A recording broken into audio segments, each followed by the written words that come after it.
NRA national recruitment agency, केंद्र सरकार ने सरकारी नौकरियों में भर्ती करने के लिए एक आरंभिक परीक्षा यानी प्रीलिम्स की बात की है और इसके लिए सेंट्रल गवर्नमेंट ने NRA यानी नेशनल रिक्रूटमेंट एजेंसी के गठन को मंजूरी दे दी है। जो NRA है वो ध्यान रखिएगा CET के माध्यम से यानी कॉमन एलिजिबिलिटी टेस्ट यानी साझा पात्रता परीक्षा के माध्यम से, यानी कि इस परीक्षा को CET के माध्यम से कराएगा। और फिर आने वाले समय में क्या होगा, उसमें उन परीक्षाओं में किस तरह भाग ले पाएंगे, क्या स्टेट गवर्नमेंट की एग्जाम में भी आप लोग उसमें अप्लाई कर सकते हैं उस परीक्षा के लिए, या केवल सेंट्रल के एग्जामिनेशन में ही आप भाग ले पाएंगे, क्या यूपीएससी को भी उसमें सम्मिलित किया गया है या केवल नॉन गजेटेड एग्जामिनेशन उसमें रखे गए हैं। आइए इन सभी की चर्चा करते हैं। नमस्कार, मेरा नाम महेंद्र है और आप देख रहे हैं Shri Aurobindo IAS YouTube channel. तो आइए शुरू करते हैं। सबसे पहले जो मेन पॉइंट है इसके, उनकी चर्चा हम लोग कर लें। तो हमारे पास जो मेन मुद्दे हैं उसमें पहले आपको याद रखना है NRA नेशनल रिक्रूटमेंट एजेंसी, राष्ट्रीय भर्ती परीक्षा। ठीक है, इसका फुल फॉर्म याद रखिएगा। ठीक है, मैं लिख देता हूं यहां, नेशनल रिक्रूटमेंट एजेंसी। ठीक है, एक तो इसको याद रखिए आप यहां से, और हिंदी में इसको हम लोग बोल रहे हैं राष्ट्रीय भर्ती एजेंसी। ठीक है, दोनों तीनों चीजें सब तरह से याद रखिए, राष्ट्रीय भर्ती एजेंसी। ठीक है, ये इसको हिंदी में नाम याद रखना आप। तो NRA के गठन को सरकार ने हाल ही में मंजूरी दी है। ठीक है, केंद्र सरकार ने अभी हाल ही में कैबिनेट की मीटिंग हुई और हमारे प्राइम मिनिस्टर माननीय मोदी जी ने इस मीटिंग में यह घोषणा की कि NRA के गठन को मंजूरी दे दी जाए। और NRA ध्यान रखना CET यानी कि कॉमन एलिजिबिलिटी टेस्ट के माध्यम से भर्तियां आयोजित कराएगा।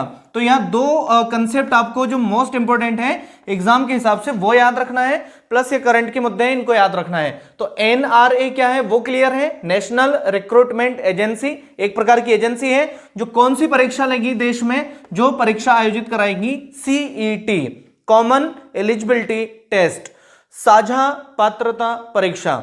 अब आइए इन दोनों के मुख्य मेन पॉइंट्स हम लोग देख लें कि एग्जाम की दृष्टि से हमारे लिए क्यों ये बहुत महत्वपूर्ण है। ठीक है, तो सभी सरकारी नौकरियों में, मुख्य रूप से केंद्र सरकार की जितनी भी सरकारी नौकरियां हैं उन नौकरियों में एक आरंभिक परीक्षा सबसे पहले होने वाली है, यानी एक प्रीलिम्स एग्जाम सबसे पहले होगा।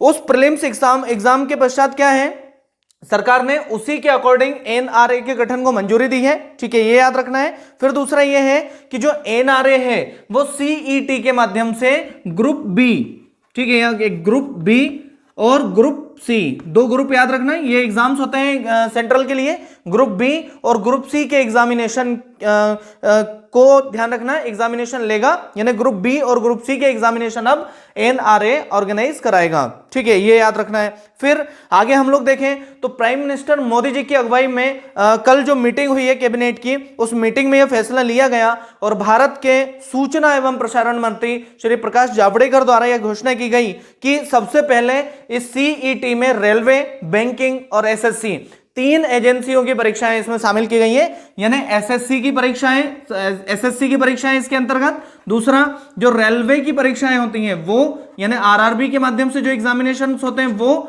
और इसी के अंतर्गत एक और जो एग्जाम होगा वो जैसे कि हम लोग देखें बैंकिंग। ठीक है, तो बैंकिंग का एग्जाम अभी कौन लेता था, बैंकिंग का जो एग्जाम है वो देश में एक संस्था थी IBPS, ये जो एजेंसी थी ये भर्ती कराती थी बैंकिंग सेक्टर में।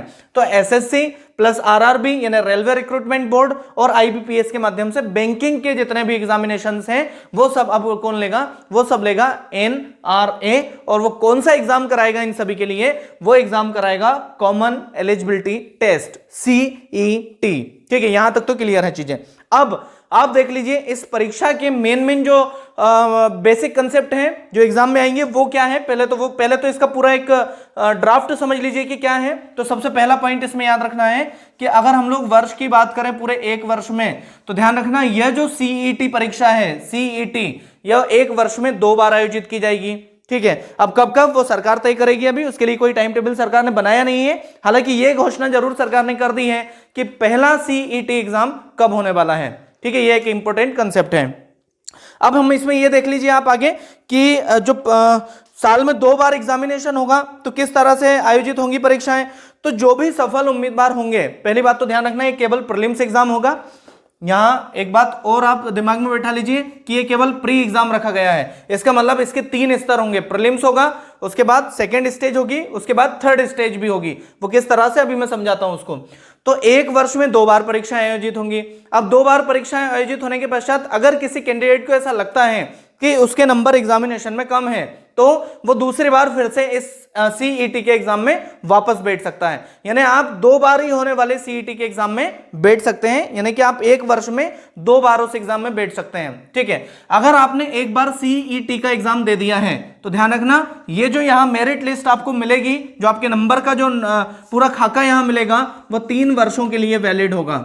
ठीक है, तो यानी एक बार अगर आपने सीईटी का एग्जाम दे दिया वर्ष में, तो आप 3 वर्षों के लिए योग्य पाए जाएंगे सरकार के विभिन्न विभागों में आवेदन देने के लिए, या जिन विभागों में भर्तियां खाली हैं उन विभागों में सरकार फिर एक लिस्ट जारी करेगी कि इन इन विभागों में इस तरह से ये पोस्ट खाली है, और फिर आप उसमें आवेदन करेंगे और सरकार उसमें आपकी भर्ती करेगी। तो एक बार परीक्षा देने के बाद 3 वर्षों तक आपके पास जो मार्कशीट होगी या जो भी सरकार उसकी तरफ से, उनकी तरफ से जो भी कागज आपको देंगी वो वैलिड होगा। सेकेंड जो कंसेप्ट है इसमें वो ये है कि परीक्षा का मीडियम क्या होगा। ठीक है, परीक्षा का माध्यम क्या रखा गया है, क्या केवल इंग्लिश में होगी या हिंदी में ही होगी या किसी अन्य भाषा में, स्थानीय भाषाओं में भी हो सकती है। तो ध्यान रखना भारतीय संविधान कॉन्स्टिट्यूशन की 8वीं अनुसूची, ठीक है, जो 8th शेड्यूल है हमारा, 8वीं अनुसूची है, ध्यान रखना उस अनुसूची में टोटल भाषाओं की संख्या है 22। ठीक है, भारतीय संविधान की 8वीं अनुसूची में 22 भाषाएं हैं। इन 22 भाषाओं में से ध्यान रखना ये जो सीईटी का एग्जाम होगा, ये एग्जाम ध्यान रखना कितनी भाषाओं में होने वाला है, 12 भाषाओं में होने वाला है। सरकार अभी इसकी घोषणा करना बाकी है कि वे 12 भाषाएं कौन सी होंगी, लेकिन निश्चित रूप से हिंदी और इंग्लिश तो इंक्लूड होगी ही होगी। तो 2 चीजें क्लियर है, एक वर्ष में 2 बार परीक्षा होगी। ठीक है, और एक बार परीक्षा देने के बाद कितने वर्षों तक मान्य रहेगी आपके पास जो डिग्री मिलेगी, वो या जो भी कागज मिलेगा वैलिड, वो 3 वर्षों तक मान्य रहेगा। अगर आपको ऐसा लगता है कि इस सीईटी के एग्जाम में आपके नंबर कम है, तो आप क्या करेंगे, आप दोबारा से फिर से उस एग्जाम को फिर से दे सकते हैं। तो सेकंड, मीडियम क्या रखा गया है इन परीक्षाओं का, इन परीक्षाओं का मीडियम रखा गया है, ये जो परीक्षाएं हैं 12 भाषाओं में होने वाली हैं। ठीक है, तो और वो जो 12 भाषाएं वो कौन सी हैं, वो हमारी 8वीं अनुसूची की 22 भाषाओं में से ही जो 12 भाषाएं हैं उनको ही सम्मिलित किया गया है। आगे बढ़िए, स्कोर कैसे करेंगे। ठीक है, नंबर 3, जैसा कि मैंने अभी आपको बताया है, तो तीसरा पॉइंट इसमें आपको याद रखना है कि स्कोर कैसे सरकार मापेगी, स्कोर क्या होगा। तो मैंने अभी आपको बताया है नंबर 3 पर, मैं फिर भी लिख दूं इसको, स्कोर का क्या होगा, जिन विद्यार्थियों को यह लगता है कि उनके नंबर कम है तो वो 2 बार ही साल में एग्जाम दे सकते हैं अपना नंबर बढ़ाने के लिए, अपने नंबर को फिर से बढ़ाने के लिए। आगे रजिस्ट्रेशन कैसे होगा इसका। ठीक है, तो रजिस्ट्रेशन की जहां तक बात है, ध्यान रखना सरकार एक पोर्टल ओपन कर रही है अभी। ठीक है, NRA का एक पोर्टल ओपन होगा और उस पोर्टल पर आपको रजिस्ट्रेशन कराना होगा एग्जाम देने के लिए। और ध्यान रखना टोटल पूरे अगर देश की बात की जाए तो 1000 परीक्षा केंद्र इसके लिए बनाए गए हैं, यानी लगभग 1000 जो परीक्षा केंद्र सरकार बना रही है। इसका मतलब यह है कि उम्मीद यह है कि प्रत्येक जिले में एक परीक्षा केंद्र निश्चित रूप से बनाया जाएगा, क्योंकि 1000 जिलों में जब बनेगा तो पूरे देश में लगभग जिलों की संख्या कितनी होगी वो आप कमेंट्स बॉक्स में लिखिएगा कि पूरे हमारे देश में इतने जिले होंगे लगभग। तो 1000 परीक्षा केंद्र शुरू में बनाए जा रहे हैं। ठीक है, आगे बढ़े, परीक्षाएं कौन कौन सी होंगी वो देख लीजिए और किन किन परीक्षाओं को इंक्लूड इसमें किया गया है तो वो थोड़ा सा देख लीजिए आप। तो मैंने अभी शुरू में आपको बताया, एक तो SSC की परीक्षा, ठीक है, सेकंड RRB यानी रेलवे रिक्रूटमेंट बोर्ड की परीक्षाएं, और IBPS के माध्यम से जो बैंक के एग्जाम होते हैं, सभी जो बैंक्स के जितने भी एग्जाम होते हैं वो ये संस्था लेती थी अभी तक। बल्कि मैं इन संस्थाओं के अलावा अगर बात करूं तो देश में ध्यान रखना 20 एजेंसियां ऐसी हैं जो विभिन्न एग्जामों को कंडक्ट करने का काम करती हैं। तो पूरे देश भर से 20 एजेंसियों को खत्म करके केवल और केवल एक एजेंसी रह जाएगी हमारे पास, NRA। ये कंसेप्ट क्लियर है। तो SSC को मिलाया गया है सबसे पहले, RRB का और IBPS, इन तीनों परीक्षाओं को सबसे पहले शुरुआती तौर पर ये NRA इन एग्जाम्स को कराएगा। क्लियर कहानी है इतनी, आगे बढ़ रहे हैं और देखिए ध्यान रखना सरकार के एक अनुमान के अनुसार इन तीनों परीक्षाओं में एक वर्ष में लगभग 1.25 लाख परीक्षार्थी शामिल होते हैं। ठीक है, अब मान लीजिए एक व्यक्ति ने SSC के लिए फीस सबमिट करी, फिर उसी ने RRB के लिए भी फीस सबमिट करी और उसने IBPS के लिए भी फीस सबमिट की है। मान लीजिए कि एसएससी का फॉर्म 500 में फिलअप हो रहा है, एक केवल हम लोग उदाहरण देख रहे हैं, आरआरबी का भी 500 में फिलअप होता है और आईबीपीएस का भी 500 में फिलअप होता है। अभी तक एक कैंडिडेट को क्या कर रहा था यहां, वो तीनों परीक्षाओं के लिए 1500 रुपए अलग अलग से पे कर रहा था। इस तरह से और भी कई एग्जाम है तो कई सारे रुपए इसमें इन्वेस्ट कर रहा था। अब उसको क्या करना है, एनआरए को केवल ध्यान रखिए लगभग 500 रुपए के आसपास, ये केवल एक अनुमान है, ध्यान रखना मैं बता रहा हूं। तो यहां सीधे सीधे उसको 1000 रुपए बचेंगे, ये केवल 2 परीक्षाओं में। ऐसे कई सारी परीक्षाओं के लिए अलग अलग फॉर्म हर बार परीक्षार्थी जमा करते हैं और बहुत सारा पैसा इसमें वो इन्वेस्ट कर देते हैं। तो यहां से ये भी एक फायदा होने वाला है। ठीक है, आगे बढ़े, बजट की बात कर लीजिए। अब हम सरकार ने इस एनआरए के लिए कितना बजट का प्रावधान किया है, ठीक है, तो ध्यान रखना इस एनआरए के बजट के लिए सरकार ने 2000 फरवरी 2020 में जो बजट पारित किया गया था, जो बजट पेश हुआ था हमारी वित्त मंत्री फाइनेंशियल मिनिस्टर श्रीमती निर्मला सीतारमण के द्वारा, उन्होंने बजट में ध्यान रखना 1517.57 करोड़ रुपए इस बजट के लिए, इस एनआरए के बजट के लिए रखे हैं और यह पैसा इनको 3 वर्षों में खर्च करना है, ध्यान रखना। और पैसा कहां खर्च होगा, जो एजेंसियां यानी कि जो एनआरए एजेंसी है वो जो एग्जाम लेगी उन केंद्रों पर ऑनलाइन परीक्षा के माध्यम से जो इक्विपमेंट खरीदने होंगे या वहां जो व्यवस्था करनी होगी उसके लिए 1517.57 करोड़ रुपए का बजट सरकार ने आवंटित किया है। तो यह भी एक एग्जाम की दृष्टि से एक महत्वपूर्ण क्वेश्चन हो सकता है। अब आइए मैं आपको समझा दूं सीईटी का क्या हिसाब किताब है। यह तो एनआरए की चर्चा हो गई थी कि एनआरए ही कंडक्ट करा रहा है सारे एग्जाम, अब लेकिन सीईटी के माध्यम से कंडक्ट करा रहा है तो उसकी कहानी देख लीजिए आप। सीईटी, ठीक है, इसको बोलेंगे हम लोग कॉमन एलिजिबिलिटी टेस्ट। ठीक है, लिख देता हूं इसको, हिंदी में भी नाम याद रखना आप इसका, कॉमन एलिजिबिलिटी टेस्ट। ठीक है, इसको याद रखना, एलिजिबिलिटी टेस्ट। ठीक है, इसको हिंदी में हम लोग बोलेंगे साझा पात्रता परीक्षा। ठीक है, साझा पात्रता परीक्षा। अब इसका कंसेप्ट समझ लीजिए जो एग्जाम की दृष्टि से बहुत महत्वपूर्ण है। ठीक है, सरकार ने क्या किया है, राष्ट्रीय भर्ती एजेंसी जो नेशनल हम लोगों ने अभी देखा था एनआरए, उसके माध्यम से सरकार ने क्या किया है कि सरकार का कहना है कि हमने कई समय से युवाओं के द्वारा जो मांग की जा रही थी उस मांग को हमने पूरा किया है और ऐसा करने से क्या होगा, उन्हें अलग अलग तरह की परीक्षाएं देने से मुक्ति मिलेगी। यानी कि कई सारे एग्जाम्स में उन्हें नहीं बैठना पड़ेगा, पूरे वर्ष में एक परीक्षा दीजिए और सारे उसी में कंप्लीट हो जाइए, एक ही परीक्षा में आप सम्मिलित हो जाइए और विभिन्न विभागों में आप जाते जाएंगे, आपकी मेरिट लिस्ट बनकर वहां पहुंचती जाएगी। तो एक केंद्रीय मंत्री श्री जितेंद्र सिंह के द्वारा उन्होंने कहा है कि शुरुआती तौर पर यानी पायलट प्रोजेक्ट के तौर की अगर बात की जाए तो ध्यान रखना यह जो सीईटी का एग्जाम है सबसे पहले भारत के 117 आकांक्षी जिलों में शुरू किया जाएगा। बहुत इंपॉर्टेंट कंसेप्ट है, ध्यान रखना, आकांक्षी जिले। ठीक है, आकांक्षी जिले क्या होते हैं, 117 आकांक्षी जिलों की सरकार ने यहां बात की है। एस्पिरेशनल डिस्ट्रिक्ट, तो सरकार का एक एस्पिरेशनल डिस्ट्रिक्ट प्रोग्राम भी सरकार का चलता है। इन आकांक्षी जिलों की बात मैं कर रहा हूं अभी वीडियो के अंत में। तो आपको ध्यान अभी क्या रखना है कि सरकार 117 शुरुआती जो आकांक्षी जिले हैं उनको सेंटर बनाएगी और उनमें इन एग्जाम्स की शुरुआत होगी। उसके बाद 1000 पूरे सेंटर सम्मिलित मिलाकर पूरे देश में बना दिए जाएंगे।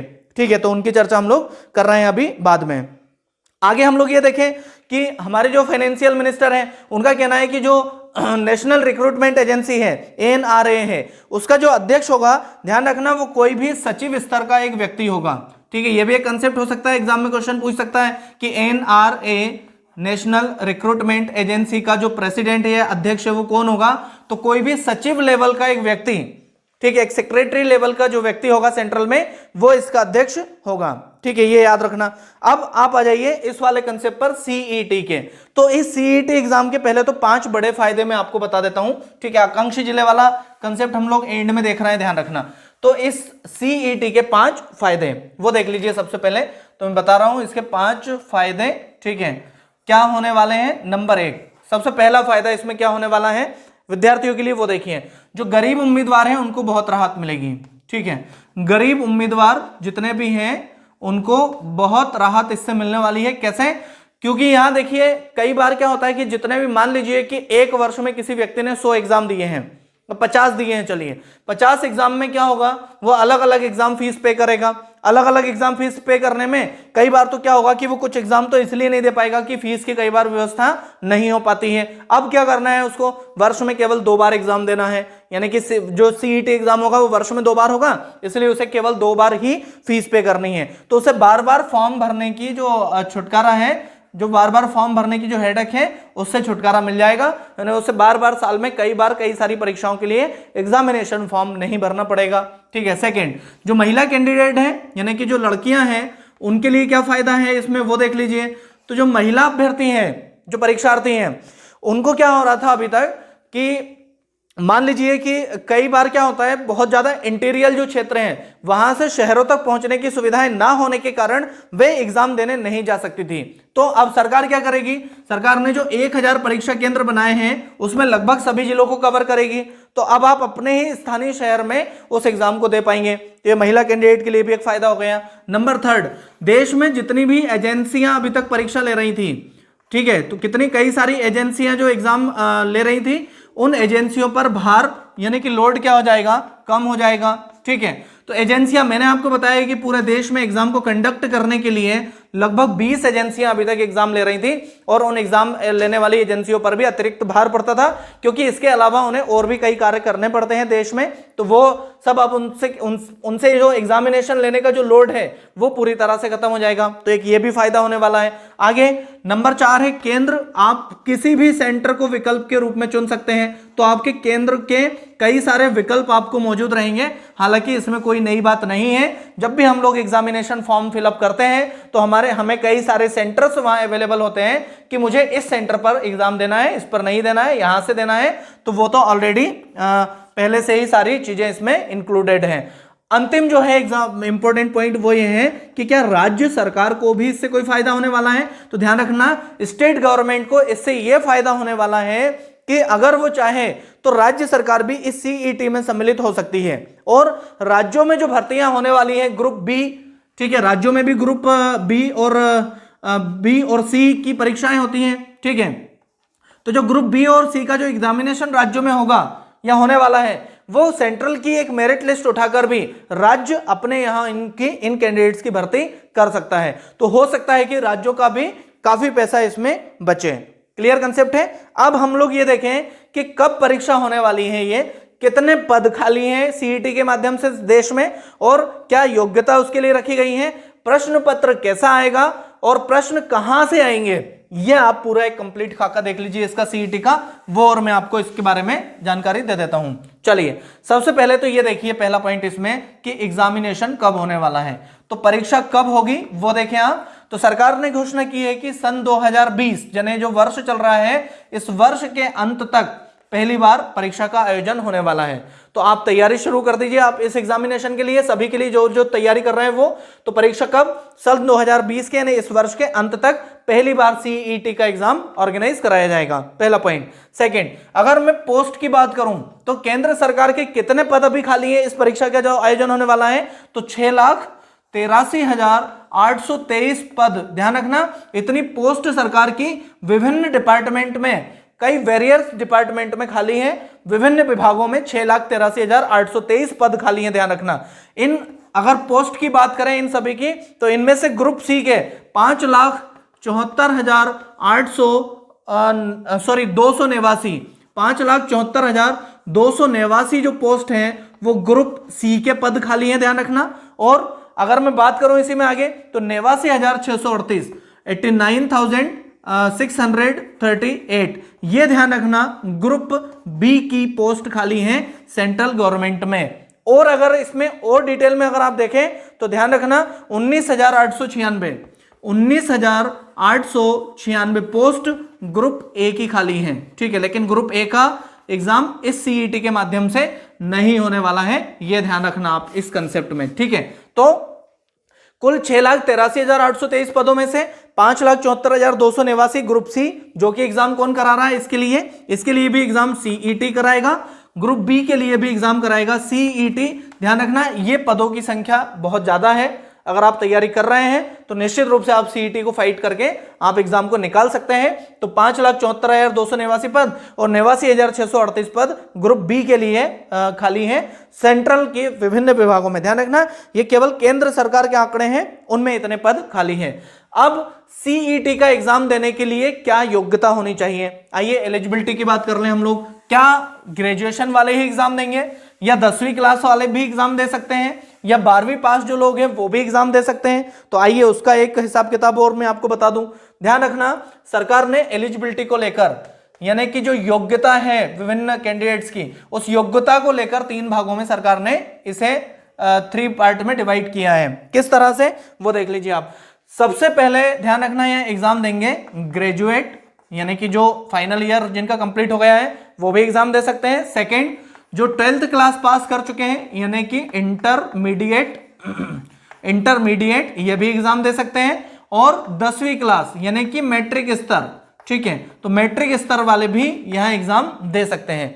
और एक बहुत महत्वपूर्ण चीज ध्यान रखना इसमें रखी गई है, तीनों के लिए जो सिलेबस है, ठीक है, वो एक ही प्रकार का होगा, यानी कि जो इनके लिए पाठ्यक्रम रखा गया है वो एक ही प्रकार का होगा, बस उसका लेवल यहां ज्यादा, यहां उससे कम और यहां उससे कम, यानी 3 भागों में लेवल केवल उसका कम होता जाएगा, बाकी जो सिलेबस है वो एक ही प्रकार का होगा।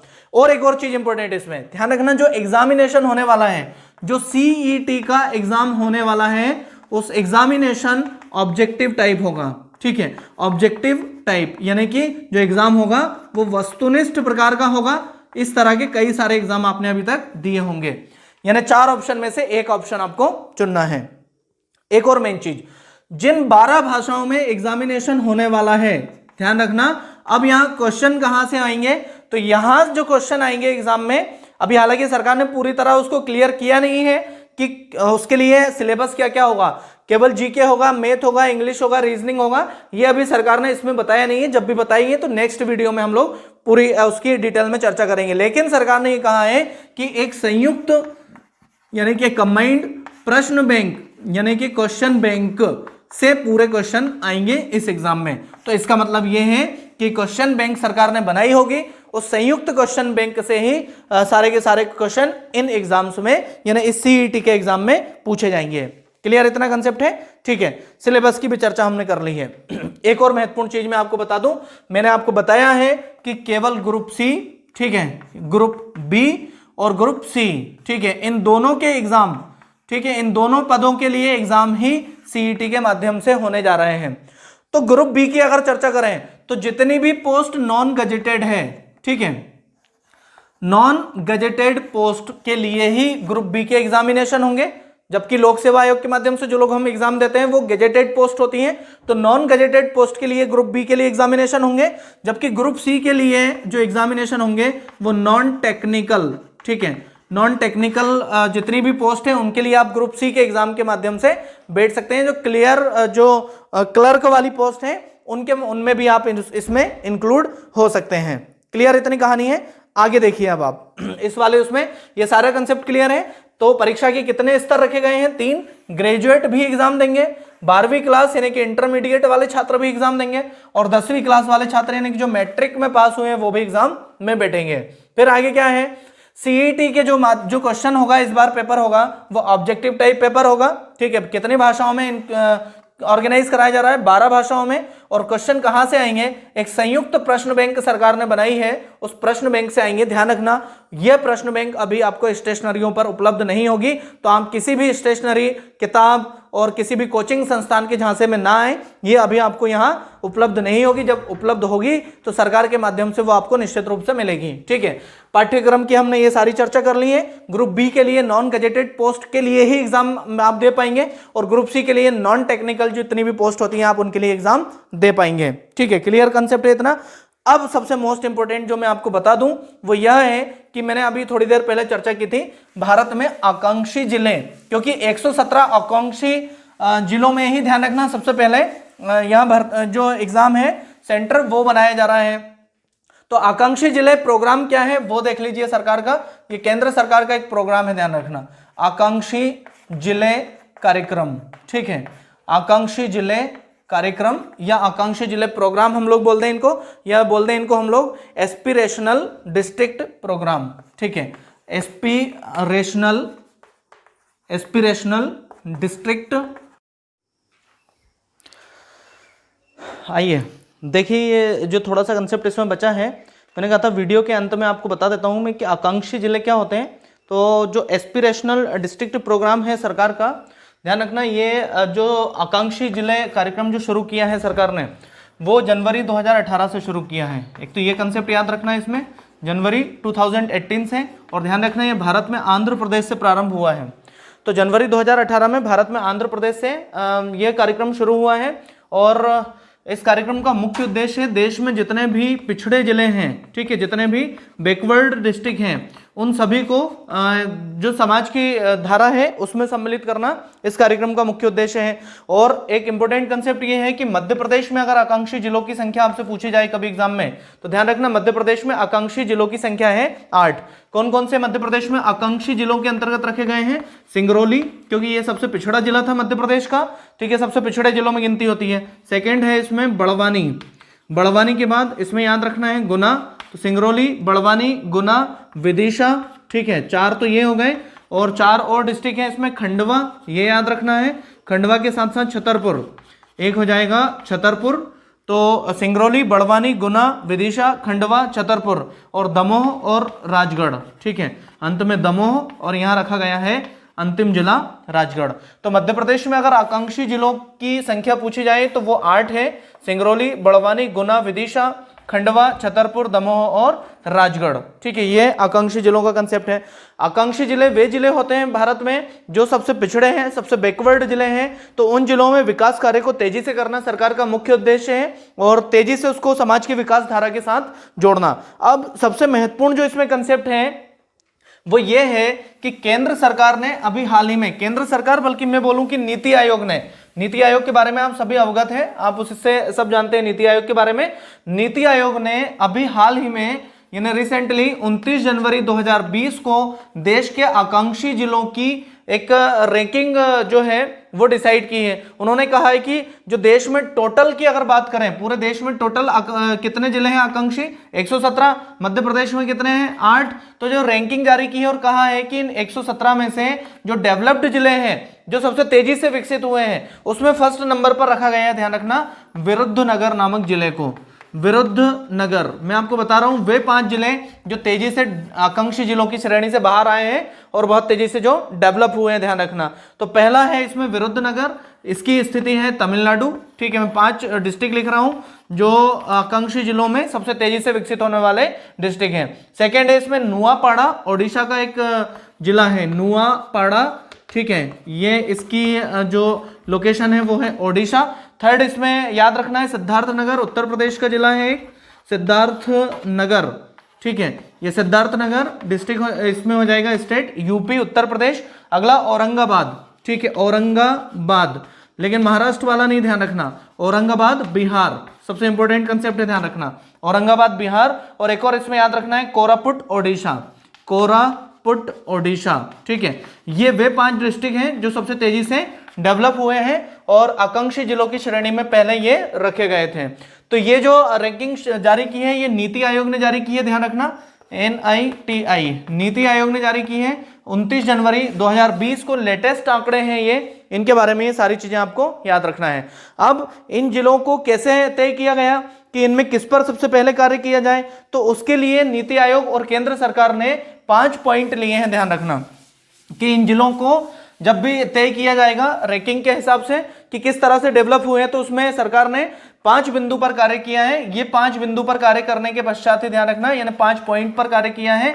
इन पॉइंट्स पर कार्य करने के पश्चात सरकार ने तय किया है कि इन जिलों में इस तरह से डेवलपमेंट होना चाहिए। तो सरकार ने सबसे पहले यह ध्यान दिया है स्वास्थ्य एवं पोषण पर, ठीक है, तो ये हो जाएगा हेल्थ एंड न्यूट्रिशन, ठीक है, स्वास्थ्य एवं पोषण, इस पर सबसे ज्यादा ध्यान दिया जाएगा सरकार द्वारा। सेकंड जो सरकार गवर्नमेंट ने ध्यान दिया है इस पर वो है शिक्षा यानी एजुकेशन पर। थर्ड पॉइंट रखा गया है इसमें वित्तीय समावेश, ठीक है, ये वित्तीय समावेश, कभी डिटेल में चर्चा करेंगे कि वित्तीय समावेश क्या होता है। फिलहाल केवल इतना ही याद रखना है पॉइंट्स में। वित्तीय समावेश हो जाएगा फाइनेंशियल इंक्लूजन, ठीक है, फाइनेंशियल इंक्लूजन ये हो जाएगा। अगला जो पॉइंट सरकार ने रखा है यहाँ वो है कौशल विकास, स्किल डेवलपमेंट, कौशल विकास यानी स्किल डेवलपमेंट, ठीक है। और अंतिम जो पॉइंट सरकार ने यहाँ रखा है इन जिलों के विकसित करने के लिए वो है कृषि एवं जल संसाधन, ठीक है, कृषि एवं जल संसाधन, ठीक है, नोट कर लीजिएगा, हो जाएगा एग्रीकल्चर एंड वाटर रिसोर्स।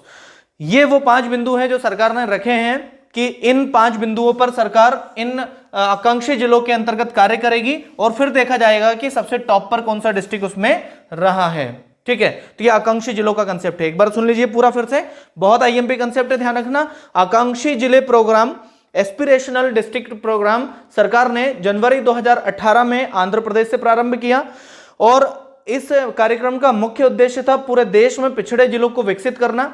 पिछड़े जिलों को विकसित करने के लिए सरकार ने 5 बिंदु यानी 5 पॉइंट निर्धारित किए थे। स्वास्थ्य एवं पोषण, हेल्थ एंड न्यूट्रिशन, शिक्षा एजुकेशन, वित्तीय समावेशन, फाइनेंशियल इंक्लूजन, कौशल विकास, स्किल डेवलपमेंट, कृषि एवं जल संसाधन, एग्रीकल्चर एंड वाटर रिसोर्स, ठीक है। तो मध्य प्रदेश की अगर चर्चा करें कभी, इसमें मध्य प्रदेश में 8 जिले आकांक्षी जिलों के अंतर्गत रखे गए हैं, सिंगरौली, बड़वानी, गुना, विदिशा, खंडवा, छतरपुर, दमोह और राजगढ़, ठीक है। और अगर रैंकिंग की बात करें तो रैंकिंग हमने दर्शा दी है कि कौन से 5 टॉप के जिले हैं जो तेजी से विकसित हुए हैं इस वाले उसमें, तो इन्हें आकांक्षी जिले कहा गया है, ठीक है। क्लियर सारा कंसेप्ट है पूरा। तो हमने आज चर्चा की है, जो मुख्य बिंदु रहे हैं इस वाले वीडियो के वो रहे हैं हमारे NRA नेशनल रिक्रूटमेंट एजेंसी और CET यानी कॉमन एलिजिबिलिटी टेस्ट, ठीक है। उम्मीद करें कि वीडियो आपको पसंद आया होगा, अगर पसंद आया तो लाइक कीजिए, शेयर कीजिए और ज्यादा से ज्यादा इसमें कमेंट्स कीजिए। और अब मुलाकात होती है एक नए मुद्दे के साथ अगले वीडियो में। Thank you so much.